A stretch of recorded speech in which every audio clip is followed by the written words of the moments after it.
Nirma washing powder Nirma Nirma போல வருமான்னு சொல்லிட்டு இந்த விளம்பரத்தை நம்ம எல்லாருமே கண்டிப்பாக நம்ம குழந்தை பருவத்தில் பார்த்துருப்போம். நிர்மா வாஷிங் பவுடரை யாரெல்லாம் மிஸ் பண்ணுறீங்கன்னு எனக்கு தெரில. பட் நான் ரொம்ப ரொம்ப மிஸ் பண்ணுறேன். இந்த நிர்மாக்கு பின்னாடி இருக்கக்கூடிய சோக கதை நிறையவே இருக்குது. அதுபோக இந்த நிர்மாவை நம்ம எல்லாம் சேர்ந்து இன்றைக்கி மறந்துட்டோம் அப்படின்னே சொல்லலாம். பட் நிர்மா நம்மளை இன்னை வரைக்கும் கைவிடல அப்படின்னு தான் சொல்லணும். பிகாஸ் அவங்க இன்றைக்கும் தரமான நிர்மா வாஷிங் பவுடர் ஆகட்டும் அண்ட் அவங்களுடைய டூத் பேஸ்ட் ஆகட்டும், உப்பாகட்டும், இது எல்லாத்தையுமே இன்றைக்கும் நியாயமான விலையில் தரமாக கொடுத்துட்ருக்காங்க.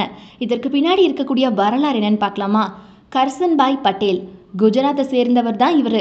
1945ஆம் ஆண்டு மெஹ்சனாவுக்கு பக்கத்தில் இருக்கக்கூடிய ரப்பூர் கிராமத்தில் ஒரு விவசாய குடும்பத்தில் பிறந்தார்.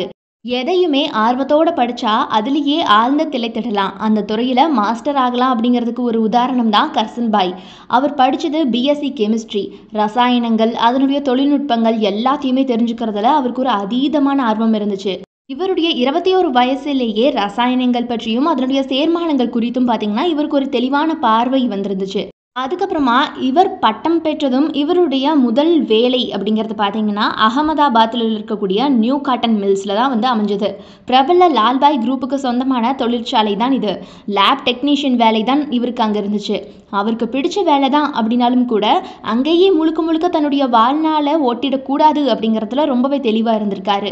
1969ஆம் ஆண்டு குஜராத் மாநில அரசின் புவியியல் மற்றும் சுரங்கத்துறையில், அதாவது ஜியாலஜி அண்ட் மைனிங் டிபார்ட்மெண்ட்டில் வேலைக்கு சேர்ந்திருக்காரு. அந்த வேலையை பார்த்துக்கிட்டே ரசாயனம் தொடர்பான தன்னுடைய பரிசோதனைகளை தொடர்ந்து செஞ்சுட்டு வந்திருக்காரு. கர்சன்பாய் பட்டேல் இருந்தது பார்த்தீங்கன்னா ஒரு 10க்கு 12 அடி அளவையான சின்னஞ்சிறு வீடு தான். வீட்டுக்கு பின்னாடி இருக்கக்கூடிய குட்டியூண்டு ஒரு இடத்துல மட்டும்தான் பார்த்தீங்கன்னா இவருடைய டெஸ்ட் எல்லாம் இவர் நடத்திட்டு இருந்திருக்காரு. அங்கே சில ரசாயனங்களையும் அதற்கான சேர்மானங்களையும் கொண்டு அவரே பார்த்தீங்கன்னா சோப்பு கட்டிகளையும் வாஷிங் பவுடரையும் தயாரிக்க ஆரம்பிச்சிருந்திருக்காரு. இதனுடைய வாசனையும் தரமும் பார்த்தீங்கன்னா ரொம்பவே நல்லா இருந்திருக்கு. இதை பல முறை சோதிச்சும் பார்த்துருக்காரு இவர். ஒரு கட்டத்தில் இதில் இவருக்கு ஒரு திருப்தி கிடச்சிருக்கு. கண்டிப்பாக இது நல்லா தான் இருக்குது, இதை நம்ம மக்கள்கிட்ட விற்கலாம் அப்படின்னு சொல்லிட்டு. ஸோ இதை நம்ம விற்று தான் பார்ப்போமே அப்படின்னு இவருக்கு தோணுன உடனே காரியத்தில் இறங்கிடுறாரு. அவரே பேக் செஞ்சு பையில் போட்டுக்கிட்டாரு.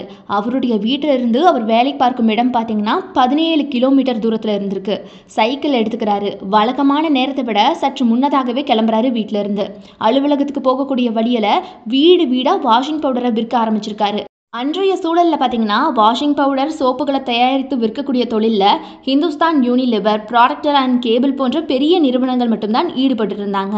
அதோட போட்டி போட்டு தன்னுடைய தயாரிப்புகளை விற்பது அப்படிங்கிறது சாதாரண காரியம் இல்லை அப்படிங்கிறத அவர் அப்போவே புரிஞ்சுக்கிட்டு இருந்திருக்காரு. அதே நேரத்தில் சர்ஃப் உள்ளிட்ட அப்போது சந்தையில் விற்கப்பட்டு வந்த வாஷிங் பவுடர்களுடைய விலை சாமானிய மக்களை மலைக்க வச்சதுன்னு தான் சொல்லணும். அவங்களால காசு கொடுத்து வாங்க முடியாத அளவுக்கு தான் அப்போ வாஷிங் பவுடர்கள் விற்பனையாகிட்டு இருந்திருக்கு. அதனாலேயே தன்னுடைய வாஷிங் பவுடரை தரமான ஒரு உற்பத்தியாக செஞ்சு அதை மிக மிக குறைந்த விலைக்கு சாமானிய மக்களும் பயன்படுத்தும் அளவில் நம்ம கொடுக்கணும் அப்படிங்கிறதுல ரொம்ப தெளிவாக இருந்திருக்காரு. அதுபோக கர்சன்பாய் பட்டேல் என்ன பண்ணுறாருன்னா பெரிய நிறுவனங்கள் வாஷிங் பவுடருக்கு நிர்ணயித்திருந்த விலையை கவனிக்கிறாரு. அந்த விலையை விட 3ல் 1 பங்கு விலையத்தான் தன்னுடைய வாஷிங் பவுடருக்கு வச்சிருக்காரு. 1 கிலோ 3 ரூபாய் அப்படின்னு விற்பனை செய்ய ஆரம்பிக்கிறாரு. கர்சன்பாய் பட்டேலுடைய வாஷிங் பவுடர் பயன்படுத்தி பார்த்த எல்லோருக்குமே பிடிச்சு போக ஆரம்பிக்குது, ஈர்க்க ஆரம்பிக்குது. இது ரொம்ப நல்லா இருக்கே, என்னது இது, என்ன பிராண்ட் இது அப்படின்னு தேட ஆரம்பிக்கிறாங்க மக்கள். குறிப்பாக எளிய மனுஷங்களை இது ரொம்ப ஈர்த்துச்சு அப்படின்னு சொல்லப்படுது. மெல்ல மெல்ல வாய்மொழியாகவே இவருடைய வாஷிங் பவுடர் பிரபலமாக ஆரம்பிச்சிருக்கு. வியாபாரம் பட்டையை கிளப்ப ஆரம்பிச்சிருக்கு. 3 ஆண்டுகள் தான். சரி, இந்த தொழில் தான் நம்ம எதிர்காலம், முழுக்க முழுக்க இதில் நம்ம இறங்கிடலாம் அப்படின்னு என்ன பண்ணுறாருன்னா பட்டேல் முடிவு பண்ணுறாரு. அண்ட் இதில் நம்பிக்கை அடைஞ்ச கர்சன்பாய் பட்டேல் என்ன பண்ணுறாருன்னா தன்னுடைய அரசு வேலையை துணிந்து ராஜினாமா செய்கிறாரு. அகமதாபாத்தில் அவருடைய தயாரிப்புகளை விற்பனை செய்கிறதுக்காகவே ஒரு கடையை ஆரம்பிக்கிறாரு. ஒரு கார் விபத்தில் இறந்து போன தன்னுடைய மகள் நிருபமாவின் நினைவாக தன் பிராண்டுக்கு பார்த்தீங்கன்னா நிர்மா அப்படிங்கிற பெயரை வைக்கிறாரு.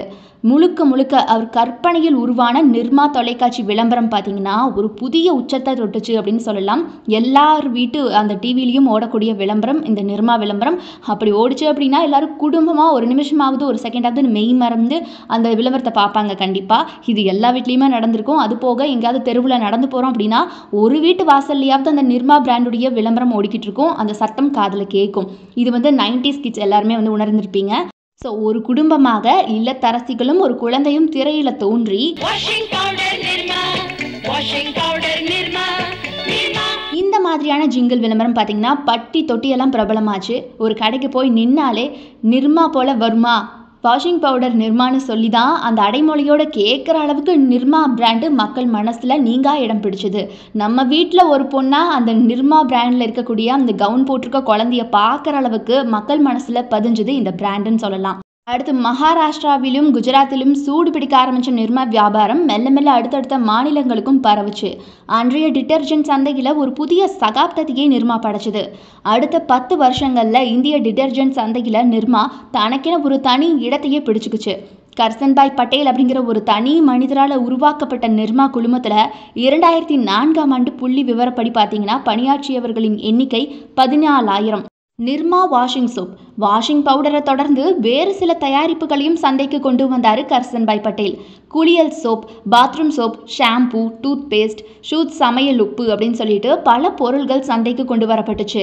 ஆனால் ஏற்கனவே இந்தியாவில் கொடிகட்டி பறக்கக்கூடிய பிராண்டுகளோட நிர்மாவுடைய ஷாம்பூவாலும் டூத் பேஸ்டாலும் போட்டி போட முடியலை அப்படின்னு தான் சொல்லணும். இதுதான் இந்த இடத்துல வருத்தத்திற்குரிய ஒரு விஷயம். வட இந்தியாவில் பல முன்னணி வாசனை சோப்புகளுக்கு ஈடாக நிர்மாவுடைய வாசனை குளியல் சோப்புக்கு தனி மார்க்கெட்டே இருந்துச்சு. ஷூட் உப்புவுக்கும் நல்ல விற்பனை சந்தை வந்து அந்த இடத்துல இருந்துச்சு. ஸோ கர்சன்பாய் பட்டேலுக்கு கல்வித்துறையில் அலாதியான ஈடுபாடு. அதனால நிர்மாவுடைய வெற்றியை தொடர்ந்து பல கல்வி நிறுவனங்களை உருவாக்கினார். Nirma institute of technology, Nirma university of science and technology, Nirma லேப்ஸ்ன்னு சொல்லிட்டு பல கல்வி நிறுவனங்களை குஜராத்தில் கட்டி எழுப்பினார். 2009ஆம் ஆண்டு பிரபல ஃபோர்ப்ஸ் பத்திரிகை இந்தியாவுடைய மிகப்பெரிய பணக்காரர்களில் 92வது இடத்துல கர்சன்பாய் பட்டேல் இருப்பதாக பட்டியல் வெளியிட்டாங்க.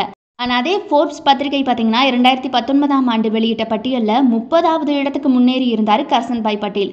உத்யோக் ரத்னா விருது, இந்திய அரசின் பத்மஸ்ரீ விருது, புளோரிடா அட்லாண்டிக் யூனிவர்சிட்டி வழங்கிய கௌரவ டாக்டர் பட்டம்னு சொல்லிட்டு எத்தனையோ விருதுகளும் பரிசுகளும் இவரை தேடி வந்துச்சு. இன்றைக்கு தன் 2 மகன்கள், மகள் மற்றும் மருமகன் கைகளில் நிர்மா அப்படிங்கிற வெற்றிகரமான பிஸ்னஸை முழுமையாக ஒப்படைச்சிருக்காரு கர்சன்பாய் பட்டேல். எந்த துறையாக இருந்தாலும் சரி, அதில் ஆழ்ந்து முக்குளித்தா முத்தெடுக்கலாம் அப்படிங்கிறதுக்கு இவர் தான் வந்து ஒரு சிறந்த உதாரணம்னு சொல்லலாம். அந்த முத்து நம்ம வாழ்க்கையே மாற்றி காட்டும் அப்படிங்கிறதுக்கான உதாரணமும் கர்சன்பாய் பட்டேல் தான். இன்றைக்கும் 90s கிட்ஸ்களுடைய ஃபேவரட்டான விளம்பர பாடல் அப்படின்னா அதில் கண்டிப்பாக நிர்மாவுடைய இந்த பாடலும் இடம்பெற்று இருக்கும். துணி துவைக்க பயன்படுத்தப்படக்கூடிய பவுடரை விற்பனை செஞ்சவங்க இன்னைக்கு பிரபலமான நிறுவனமாக மற்றும் அதுபோக பல மருந்துகளையும் உற்பத்தி செய்யக்கூடிய நிறுவனமாக வளர்ந்துருக்காங்க. பல யூனிவர்சிட்டிக்கும் சொந்தக்காரங்களாகியிருக்காங்க. அது மட்டும் கிடையாது, விலையில் எளிதாக கிடைக்கக்கூடிய துணி துவைக்கும் பவுடர்களை வந்து மக்களுக்கு அறிமுகம் செஞ்சதில் நிர்மா தான் முதலிடம். நிர்மா மட்டும்தான் அதற்கான முயற்சியில் முதலாக ஈடுபட்டுச்சு அப்படிங்கிறது வந்து இந்த இடத்துல பெருமைக்குரிய விஷயம். நிர்மா பவுடர் நிறுவனம் வளர்ச்சி கண்டது அந்த காலகட்டத்தில் அப்படின்னா அதுக்கு முழுக்க காரணம் அதனுடைய தரம். ஸோ ஓகே கைஸ், இன்றைக்கும் எத்தனை பேர் நிர்மா வாஷிங் பவுடரை யூஸ் பண்ணுறீங்க? இந்த நிர்மா விளம்பரம் இன்றைக்கும் உங்களுக்கு ஞாபகம் இருக்கா அப்படிங்கிறத மறக்காமல் கமெண்ட் பாக்ஸில் கமெண்ட் பண்ணிவிடுங்க. இந்த வீடியோ பிடிச்சிருந்தா லைக் பண்ணுங்கள். மறக்காம நம்ம அறம் யாதனில் யூடியூப் சேனலை சப்ஸ்கிரைப் பண்ணி சப்போர்ட் பண்ணுங்கள்.